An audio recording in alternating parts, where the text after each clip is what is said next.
Mbrëma. E përshëndesim me respekt dhe mirënjohje misionin e Odirit për raportin e sotëm, i cili tregon qartë, pa asnjë ekuivok, se në aspektin ligjor e procedurial, KQZ-ja ka ndryshuar rregullat e lojës 3 ditë pas numërimit publik të votave, kur ka informuar edhe vetë misionin për fitoren tonë me 10 vota. Ndryshimi i rregullat të lojës ka ardhur pas kërkesës publike të Saliut e zëdhënësve të tij, dhe gjithçka ka rrëshqitur nga binarët e ligjit e të moralit institucional të KQZ-s. Pasi i ka trajnuar komisionerët që t'i konsiderojnë të pavlefshme votat e hedhura në kuti të gabuara, dhe pasi ka shkelur në tërësi çdo sens ligjor, procedurial e logjik, nën trystinë e Saliut, Komisioni Qendror i Vjedhjeve ka shkatruar procesin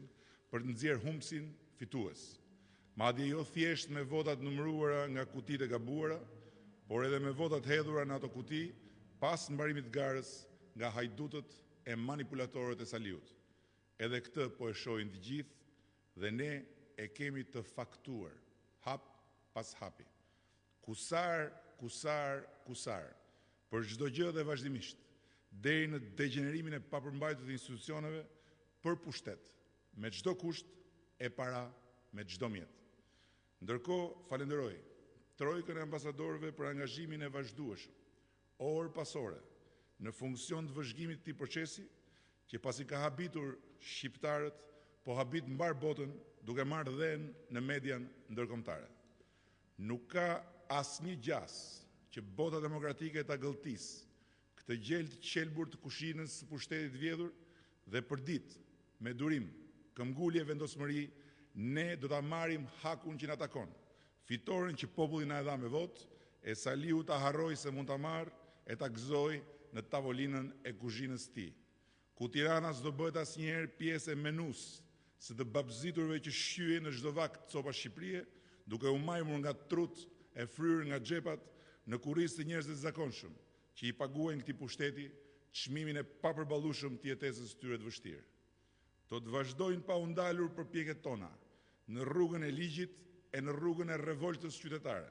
krah për krah, me njerëz të lirë të fortë, jo për vete, po për të gjithë, edhe për ata që Saliu i ka trembur e i tremb për ditë, me bukën e gojës, me pafuqinë blerëse, me varfrinë e madhe, me papunësinë e me padrejtësitë e frikshme. Sa më shumë mendja e tij është shturr procesin zgjedhor në Tiranë dhe thurr gardët e policëve për të mbrojtur KQZ-n, pallatin e pushtetit, vetë shtëpinë e tij, aq më shumë del në pa jo forca, po kalbëzimi që e gryen çdo ditë këtë pushtet të vjedhur. Një kryeministër që urdhëron rrahjen e njerëzve përmes horrash të maskuar me uniformë policie është një pushtet që përfundoset nën barrën e mëkateve të veta, nën peshën e marrëzisë vet, nën shtypjen e frikës vet.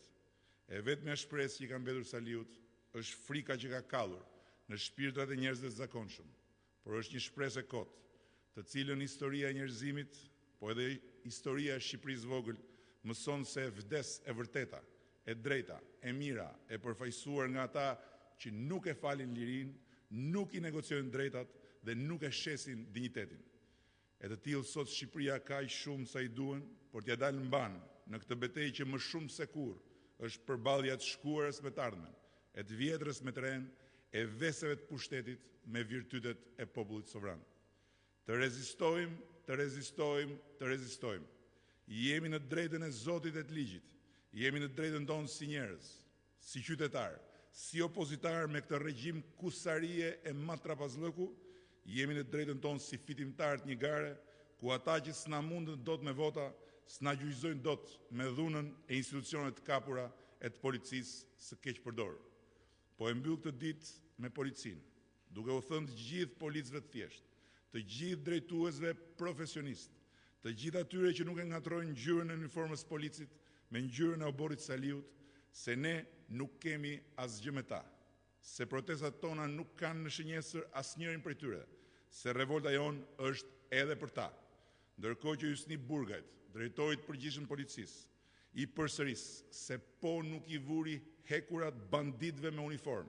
që rrahën egërsisht mbrëm 2 djemtë opozitar,